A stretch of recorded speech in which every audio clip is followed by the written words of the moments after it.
That's weird. Okay. So this is what it looks like when you have an irreverent and irreligious atheist conference in Oklahoma.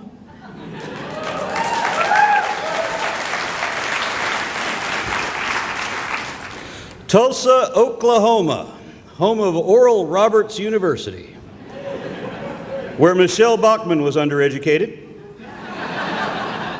and where Jesus is a 900-foot-tall extortionist. My wife and I visited ORU after the first FreeOK, and if you've never been there, it's kind of creepy. It's a little bit like being on a campus ruled by pod people.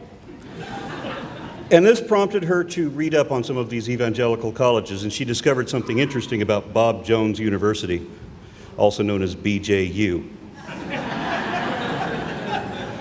I got the two schools confused because I thought that BJU was where we got oral.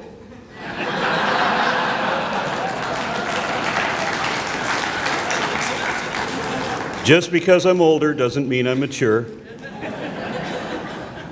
Now, although BJU had admitted Asians and other ethnicities since their inception, they didn't allow African American students until 1971. And even then, they only allowed married black students. Why is that?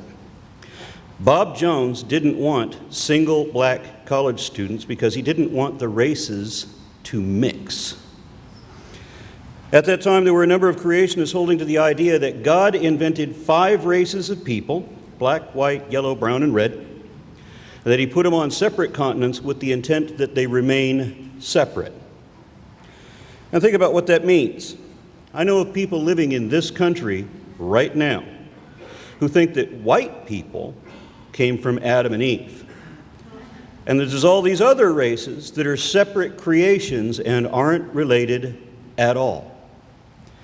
And I know from prior research that many different religious groups have believed this sort of thing for thousands of years, but the idea that any seemingly educated official would believe that during my lifetime is rather disturbing. Ken Ham, who runs the Young Earth Creationist Organization, Answers in Genesis, even he said that when he was in Australia, his old church tried to teach him that, but even he knew that's not really true. Let's pretend for a moment that it is true. What would it matter if somebody's father is half Danish and Nigerian, or if their mother is half Dravidian and Japanese? What difference would it make if they and everyone else kept mixing like that for 5 or 10 generations or indefinitely? So what? How could that possibly matter to us, to our descendants, or to a God? So in the mid-70s, when BJU was finally forced to allow unmarried blacks into their classes, they imposed a rule that students could be suspended for interracial dating or expelled for interracial marriage. And despite this obvious racism, they held these prohibitions until around Y2K. Now, my wife has Vietnamese ancestry. She's half Asian, half Germanic, but being the half white part doesn't matter to rules like this. When I was a little boy in the 1960s, it's a long time ago, I know, but it's still within my lifetime, a white man like myself could not legally marry anyone but a white woman. And being half white didn't count, because they used to have this 1-drop rule referring to 1 drop of mixed blood. So that if you're half white or 3/4 white or 4/5 white, you're still some percentage non-white, not the pure white race. So we're talking about the most objectionable form of prejudice. And the people who were openly anti-black then are the same ones who are anti-gay now. Just look at BJU. As recently as 1980, Bob Jones III stood on the steps of the White House and said that stoning homosexuals would not be a bad idea. He said that would be the quickest way to solve the problem. A megachurch in San Antonio said that gays and atheists should be locked up in concentration camps until we die out. Pat Robertson, running the 700 Club, I believe it was, in 1994 or thereabouts, urged his 30,000 some odd followers to go out and kill homosexuals where you find them. He said that homosexuality causes earthquakes, and that the United States has so many earthquakes because, in his opinion, or according to him, the U.S. is the only country that allows homosexuals to live. An alternate hypothesis proposed by some Muslims is that earthquakes are actually caused by women wearing jeans or tightly fitting clothing. And the problem is that there's so many of both groups, gays and sexy women in California, that it's difficult to tell which group is actually causing the earthquakes there.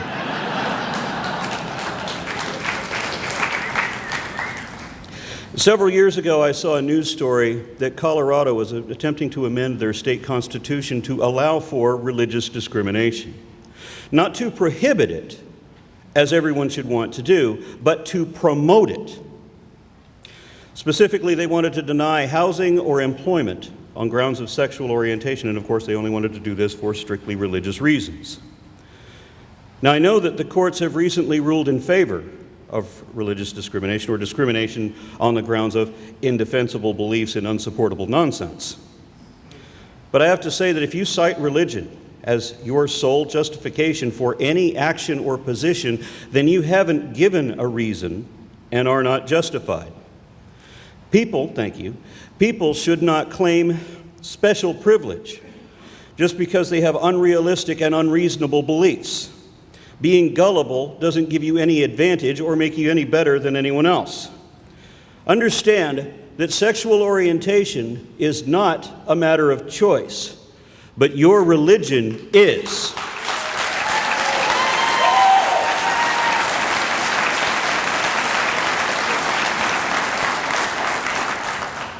You're free to believe any irrational idiocy that makes you happy, but your religion is an uninformed opinion, not an ethnicity, and should have no excuse for special exceptions from the law. The news story from Colorado showed a guy who was at that time leading some Christian coalition against the rights of homosexuals. On camera, he said, "As Christians, we have a right to treat certain people differently." I couldn't believe his shameless, unabashed arrogance, as if his imagined exceptionalism could somehow be justified. Prejudicial discrimination has always struck me as immoral and inexcusable, and that's why it's illegal. And that's why proposed bills are typically shot down when they're discriminatory, simply because they are. And I thought everybody understood that. Certainly someone pretending to represent exemplary Christian morality, but not that guy, not Ted Haggard.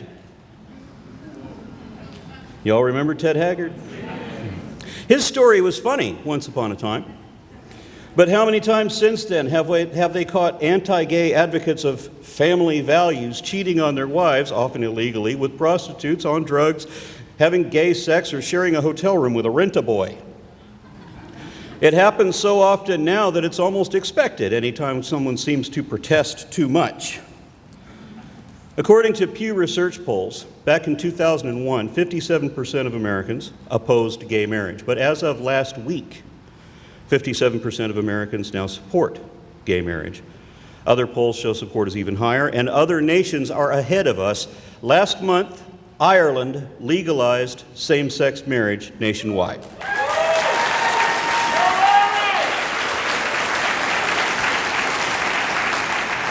And you may not have heard of this one, but this week, Mexico did too.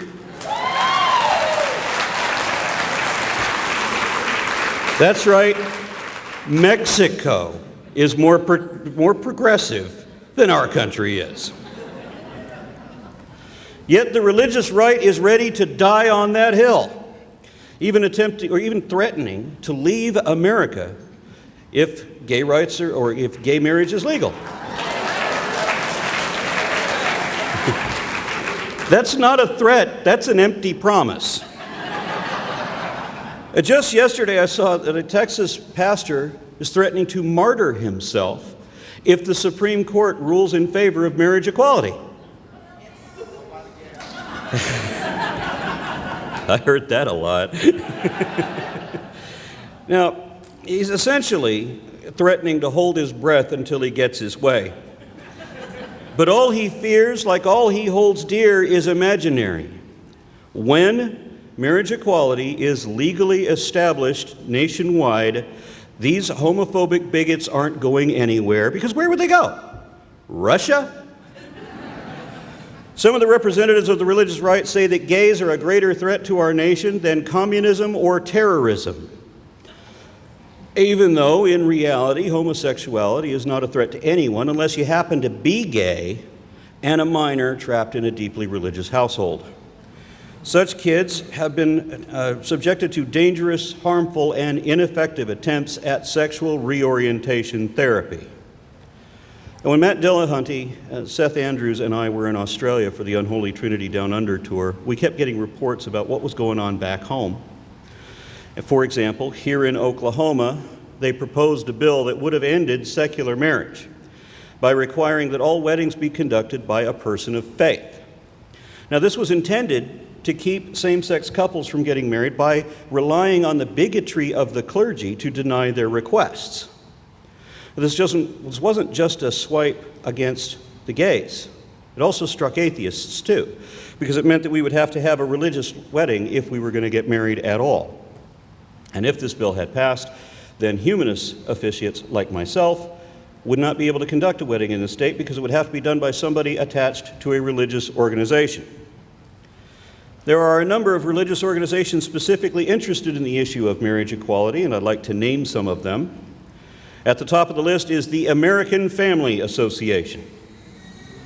Then the Florida Family Association, the Illinois Family Institute, the Family Research Council, the United Families International, Catholic Family and Human Rights Institute, Catholic Family News, also known as the Catholic Family Ministries, and the original incarnation of Focus on the Family. What do these 9 organizations have in common? They all have the word family in their names. They're all overtly Christian organizations, all vehemently anti-gay, and they are all on the nation's official list of organized hate groups.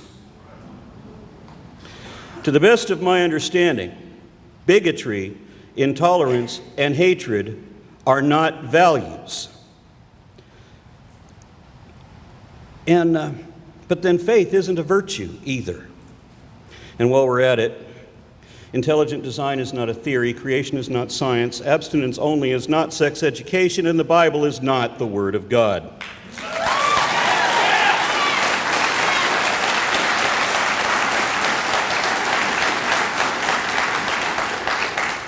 I saw a poster recently that said that Obama is not a brown-skinned anti-war socialist giving away free health care. You're talking about Jesus.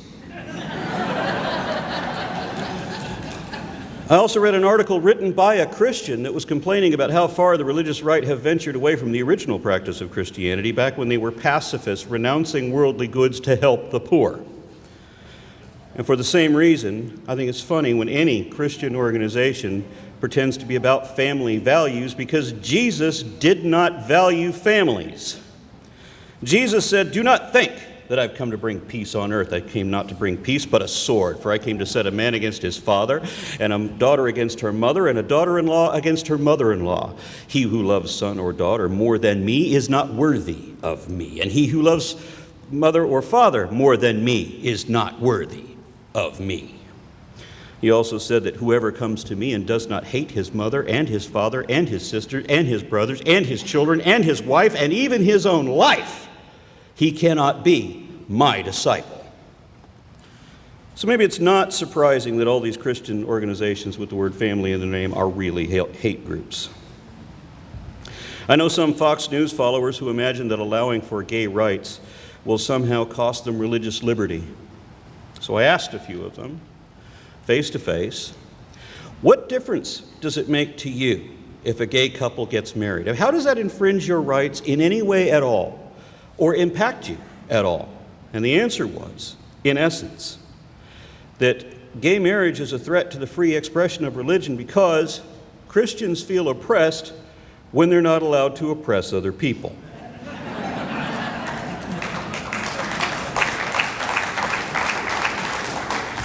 They said, let them have civil unions, just don't call it a marriage. Well, why not? Why not call it a marriage? Because the National Organization for Marriage says that marriage is a union of one man and one woman, and it has been this throughout the history of civilization. It will remain this, no matter what unelected judges say. Except that's not true, because in ancient times, and in many places still today, a man can have more than one wife. And the difference between areas where polygamy is legal and here in the West where it is not is that our women have rights. Keeping multiple women happy all at the same time in one relationship is like riding a bicycle on one wheel. It's a great stunt and it looks cool, but it's hard to maintain that balance in the long run. I don't believe in marriage myself. It's an arbitrary human concept with no reality beyond that. It isn't always necessarily romantic. It is often political. Even if you believe in God and swear to love one another for better or worse till death do you part, none of that is assured. In fact, evangelicals are statistically more likely to get divorced than people with no religion. In fact, there's a Christian couple in Australia who are threatening to get divorced if gay marriage is legalized. It doesn't matter to them that Jesus forbade divorce except on the grounds of fornication, and that Jesus forbade divorcees from remarrying because that would be adultery. In fact, Mark 10, verses 2 through 12, Luke 16, 18, and 1 Corinthians 7, 10 through 15 all prohibit divorce for any reason. Somehow that doesn't matter to this couple, nor that fornication and adultery are stoning offenses, just like rape. In each case, both the man and the woman are to be put to death because God is an intolerant bastard. I mean, a righteous judge.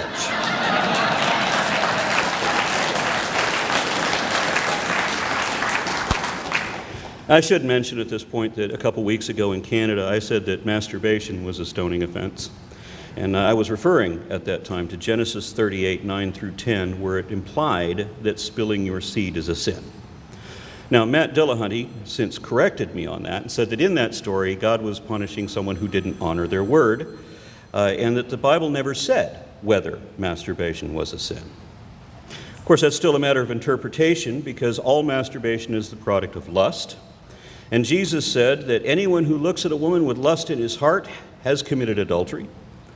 And the very next thing he said, immediately after that, was if your right eye offends you, pluck it out. And if your right hand offends you, cut it off. Offends you, causes you to sin, depends on your translation.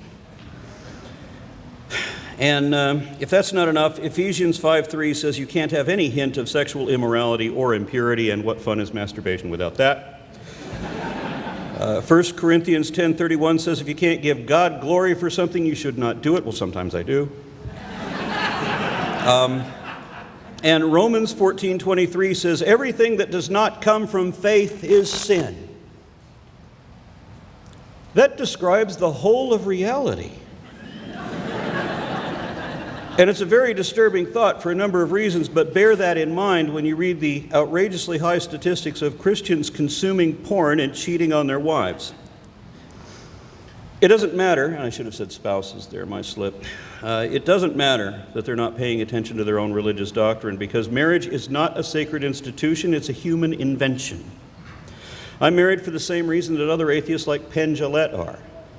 It's partly for tax purposes, but also for rights of partnership, possession, deathbed presence, inheritance, and other benefits that civil unions just don't provide.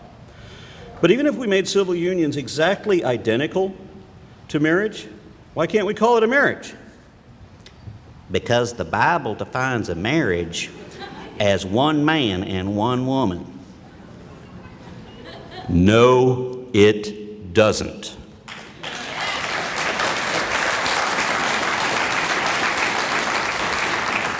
It is so irritating when everybody says that because it's so wrong. First of all, the Bible doesn't define marriage at all. Secondly, if it did, that's not the description that it gives. The way the Bible describes marriage is creepy, criminal, and cruel. According to the Bible, anyone you cleave into more than once becomes your bride if she happens to be living with you, and there's no limit on how many of them you can have. So it seems to me that the Bible defines marriage as one man and however many women that man can afford to keep in his house. Yes, it says in Genesis that a man and wife will become one flesh, but that's only because a man can only use his penis on one woman at a time. Other arrangements are possible, of course, but we're talking about a time when nobody knew anything about soap or toothpaste or deodorant. It was a time when procreation was more important than pleasure. If the people in the Bible just wanted sex with no children or commitment, hey, they're shepherds. They have options.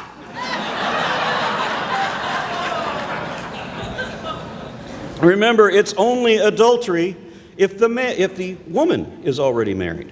It doesn't matter if the man is married. If he is, she just may become another one of his wives. And a man can have sex with other women who aren't his wife, and that's not cheating either as long as they live with him, because a man is also allowed to have concubines. And a concubine is a sort of a sexual servant who serves no other purpose and has no claim to your estate. Your wife may not have claim to your estate either, because when you die, your wife might become your brother's sexual property. That's how the Bible defines marriage. The Bible does not prohibit multiple wives nor incest either. As a matter of fact, both are promoted. However, when your father dies, your mother does not become your wife. And you can't inherit any of his other wives either. And the reason that the Bible gives for that is because that would be like looking up your father's skirt. We're going to dabble in some divine wisdom in this speech. So a man can have multiple wives and a collection of personal harlots, but he can also have sex with his slaves, and that's not cheating either. You've heard of friends with benefits? You can call this your property rights. That's the only way that makes sense, because according to the Bible, all women are property, and property doesn't have rights. Now, some people equate having sex with slaves to rape, because the slave doesn't have any choice. But according to the Bible, women don't have any choice anyway, and rape can be a prelude to matrimony. If you're a Bronze Age Israelite and you see some young cutie walking unescorted, if you like her, you want her, you can have her, even if she doesn't want you. Now, if you rape a married woman, then it's a death sentence for both of you, because the Bible is stupid like that. But if she's not promised to someone else, and you rape her and you get caught, then you have to pay her father 50 shekels of silver, and she's yours. He may not want her back after that, even his own child, because an unmarried woman who wasn't a virgin was considered damaged goods back then. So they had this rule that if you pop it, you buy it. So your victim becomes your bride, and you're stuck together forever and can never get divorced. So be careful who you rape. That's actually the cheaper and easier way to get a bride. If a man takes a wife and decides he doesn't like her, if he can prove that she wasn't a virgin, or if he can convince other people that she was probably not a virgin, then she'll be murdered on her father's doorstep, because according to the God of infinite mercy, that's the moral thing to do. But if she can prove that she was a virgin, then she must remain married forever to the man who hates her, because that's divine wisdom too. That unpleasant arrangement for both of you will also cost you 100 shekels, whereas you can marry your rape victim for half the price. So if you're a complete loser and you can't get any woman who appeals to you by the normal way, just rape whoever you like, and she's yours forever. She'll always have to submit to your demands, because the way the Bible defines marriage, you are lord over her. And there is nothing she can do about it. There's nothing any of your wives can do about it, nor your mistresses, nor your slaves either. Actually, your female slaves can leave, but only if you neglect them. Now, if we're going to be talking about religious family values, we're talking about this. Because the Bible says you can sell your daughter as a sex slave, and she can never leave unless her master refuses to breed her or feed her. Then she can leave, penniless, homeless, and unprotected, to wander a world where only virgins and servants have any value. The book of Proverbs repeatedly praises child abuse, saying that the bruises or blue stripes of the rod are an indication of a well-trained child. And otherwise, God constantly has people killing children and sometimes even eating them. Remember when Lot tried to satisfy a rape mob by offering them his own virgin daughters? Remember when Jephthah murdered his own child as a sacrifice to God? There's 4 books in the Old Testament where God demands that we sacrifice our firstborn sons. So the story of Abraham being ready to kill his own kid pales in comparison to what God demanded later on. How's that for family values? And don't think that all this Old Testament stuff didn't apply to Christians. Jesus said that he came to fulfill the law, not to change it, that not one jot or tittle of those old Mosaic laws would change under him. And he said that anybody who didn't follow all of those old Mosaic laws would be called least in heaven. He even criticized the Pharisees for not murdering disobedient children the way God commanded. Which reminds me, there is one other way you can add to your harem: prisoners of war. The children you abducted when you raided their village, torched their homes, and murdered their families the way God's favorite people tend to do. Moses ordered his men to slaughter everyone in the town of Midian, was outraged when they spared the women and children. So he ordered that all of the males be killed among the little ones. And I trust we all understand that little ones refers to children, people who have not yet grown up. In Hebrew tradition, men are typically or legally separated from boys at 13 years old plus 1 day. Likewise, women are separated from girls at 12 years plus 1 day. The rules laid out in the Talmud are reportedly the recently written records of what had originally been an oral tradition since the time of the Pentateuch. That's the 5 books attributed to Moses. And if this is so, and it offers any indication of Hebrew practice during Bible times, then it's another reason not to consider the Bible to be a moral guide. Anyone too young for bar mitzvah or bat mitzvah are the little ones. So we can only be talking about preteen children. Now, being the man of God that he was, Moses ordered little boys to be hacked to death in front of their mothers, and mothers to be skewered on the sword in front of their daughters, in what would have been a scene of senseless horror. But because Moses is a prophet of a merciful God of loving forgiveness, he allowed that his desert bandits could keep the preteen girls alive for themselves, as long as they could be sure they were virgins. Now, this last requirement, and the means of determining that, again implies only one possible purpose for keeping these terrorized little girls alive and in custody. For some reason, religious people have no objection to Moses killing little boys, but if they're going to have sex with little girls, then it becomes a moral issue, and they have to come up with some excuse to explain that away. Every defense I've ever heard for this passage has attempted to paint the females among the little ones as if they were acceptably mature by modern standards. But the New American Version of the Bible refers to the daughters as girls. The New Revised Standard Version refers to them as young girls. The King James Version calls them women children, which means little girls. And Young's literal translation calls them infants. In any case, it's clear we're talking about emotionally disturbed and psychologically abused kids, enslaved, as if that were moral, and kept alive only for the purity of their sex. Defenders of the faith also reject that there was any impure intent in keeping only virgin girls alive for yourselves. Any sexual innuendo was dismissed as immoral because God can't be immoral, right?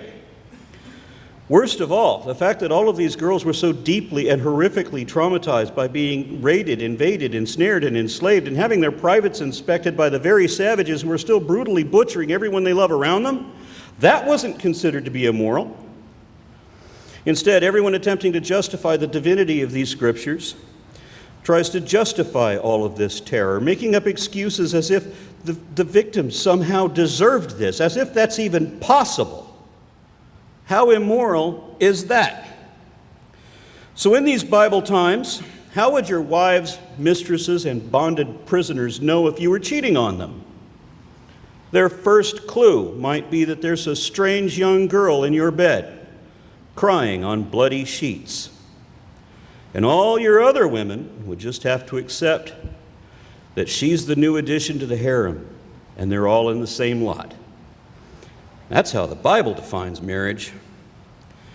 But how would the man know if any of his human chattel were cheating on him?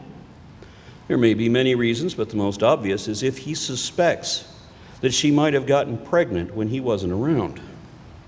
In such a case, the husband would take his wife to the priest, and the priest would force her to have an abortion. Yes, the Bible actually condones abortion, and this is with God's direct endorsement and involvement. For example, God performed a number of abortions in Hosea 9:11 through 16. Remember that the Bible is Jewish, or at least the Old Testament is. But the Tanakh, the Jewish name for the Bible, is not the only ancient book of Jewish laws.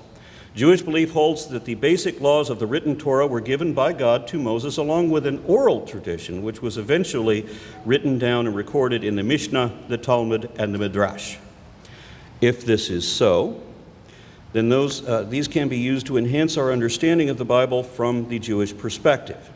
Now, while today's right-wing Christian would tell you that life begins at conception, and so any abortion at any stage done for any reason would be considered murder, the Babylonian Talmud, Yevamot 69b, says that the embryo is considered to be mere water until the 40th day. And for a while after that, it still isn't considered a fully living being. Rashi, the great 12th century commentator on the Bible and Talmud, states clearly that the fetus is not a person, not until it is born. The pivotal rabbinic text on abortion is found in Mishnah Ohalat 7:6. If a woman is in hard travail, such that her life is in danger, the child must be cut up while it is in the womb and brought out member by member, since the life of the mother has priority over the life of the child. But if the greater part of it was already born, it may not be touched, because the claim of one life cannot override the claim of another life. And note that this describes a partial birth abortion and how to perform one in accordance with Hebrew religious law. Jewish tradition holds that the fetus is not considered a separate person until the head, or at least most of the body, has passed through the birth canal. This is concordant with Mosaic law because they're both Jewish traditions believed to be of the same source.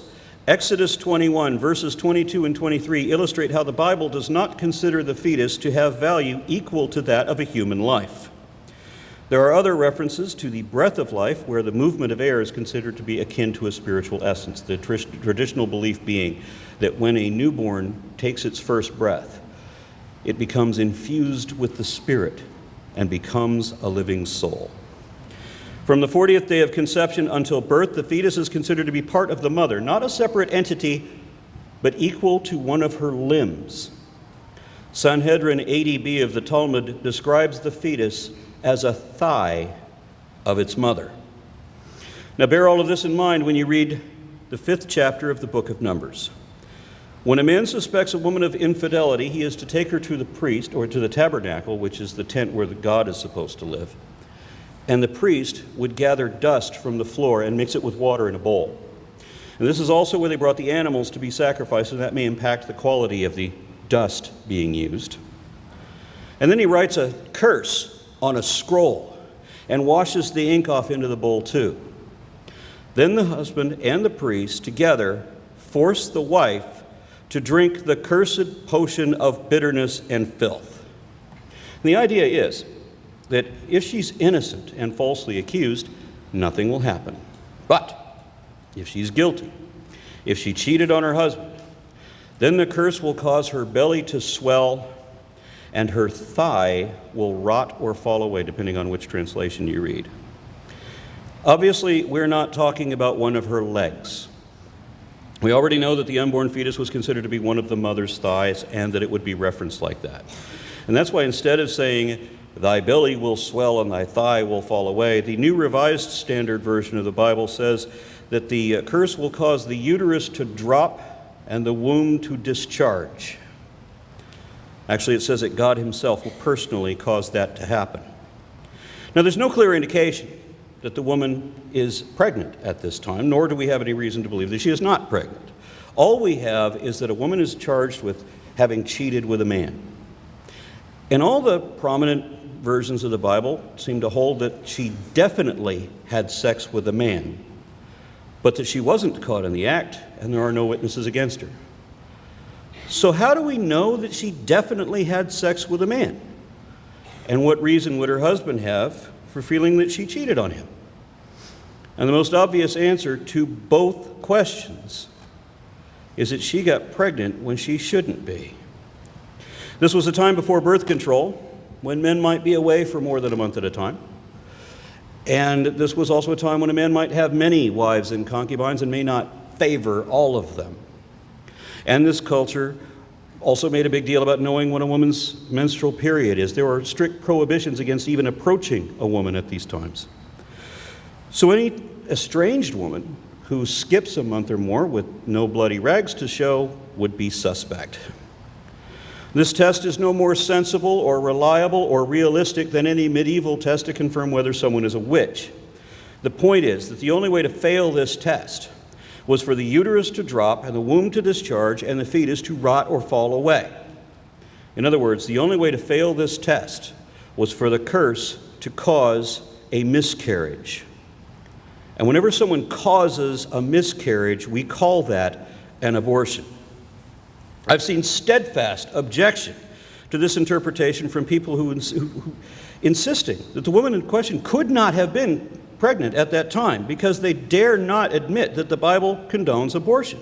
They can't admit that. So they have to rationalize any excuse they can to get out of it. So they'll argue that it says that the innocent woman can still conceive a child. At best, the innocent woman might not have been pregnant and therefore literally had nothing to lose. Or it could have meant that the fetus survived somehow.